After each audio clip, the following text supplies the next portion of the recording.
Do you still have any piece of advice, a message, or something else that you would like to pass on to other aspiring entrepreneurs?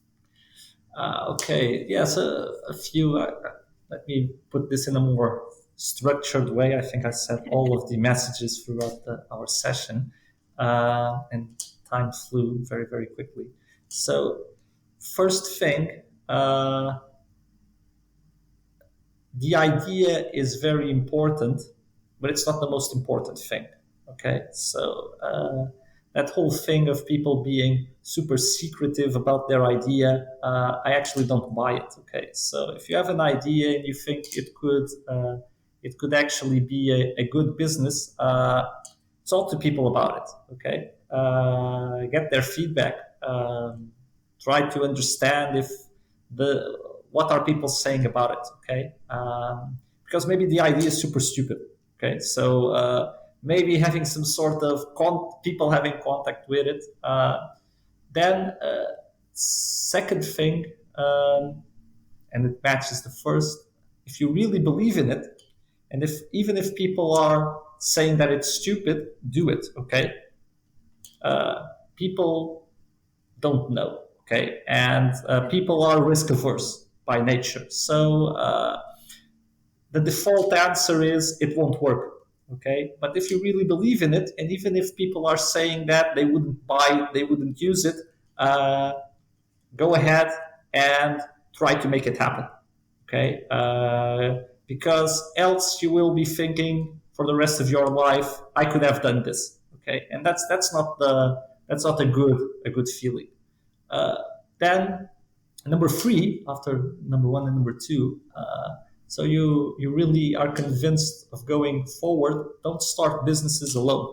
Okay, it's super difficult. This sort of entrepreneurial venture thing. So don't do it alone. Okay, and only start a business if you have the correct skill set in the founding team. Okay, and I see this happening lots of times. Okay, imagine people that start tech companies and they are all techies, as you were saying. So no one from management, no one to do business development, no one to do finance, no one to do operations. They are all techie. Okay. Uh, it will be super difficult to hire people for a new venture. Okay, so you need to have the correct skill sets in your team. Okay, the same thing with people that want to start a business that is tech intensive, but they don't have a tech co-founder. And having a tech co-founder is not having someone that understands technology.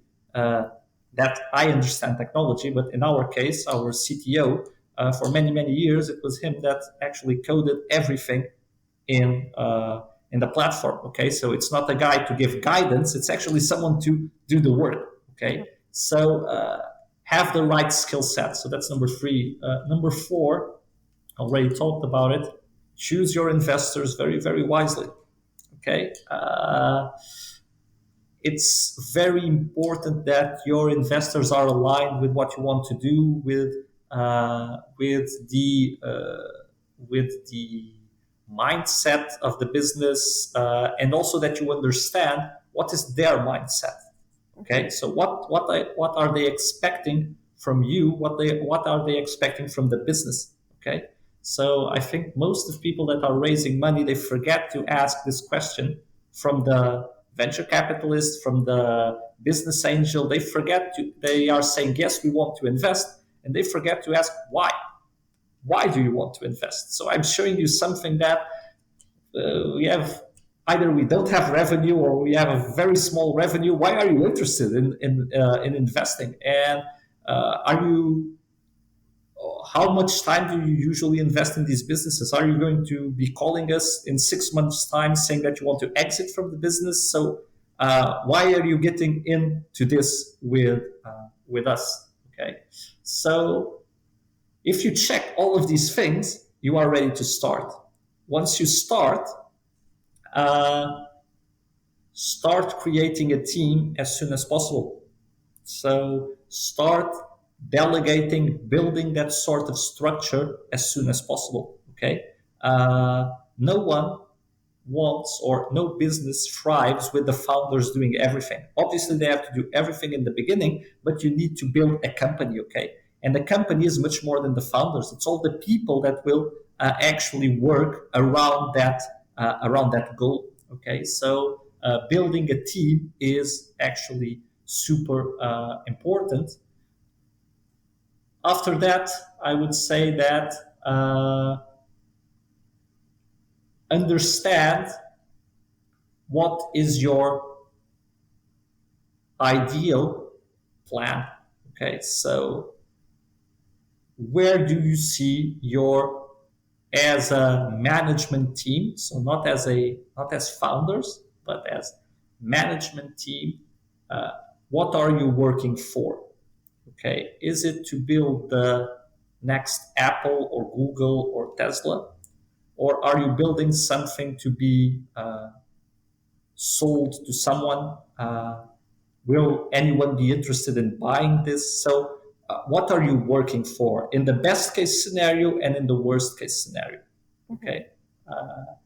And last thing, build relationships. Okay. With your competitors, your suppliers, with your clients. Talk to people about your business. Go and present your business. Go and present what you are doing. Maybe there is in 99% of the conversations there won't be nothing there. Okay, but nurture relationships. Nurture what you are doing. Get involved with other people. Get involved in the ecosystem, in the economy where you are operating, because opportunities might happen in the future. Okay, and last thing, and I think this is the most difficult one, and it's really the last one, know when to pull the plug. Okay, and this, I think, it's the most difficult thing. I never had to make that decision personally, so I'm actually not an expert in that, but sometimes founders are too slow in pulling the plug. Okay, if you understand, and founders always know when it's not working. Okay, if you understand it is not working, just pull the plug. Okay, don't insist on something that actually is not working, that is not going to work, either because you made a mistake, because the business didn't thrive, but know when to stop. Okay, because the opportunity cost is very, very high. Okay, so especially if you are a young entrepreneur, devoting 5 years, 6, 7 years of your career at an early stage of your career to something that is not working can have a huge opportunity cost in your career development. Okay, so I would say these are a long list, but I think it's interesting. I think it's a fantastic list. A lot of really great pieces of advice. Thank you so very much.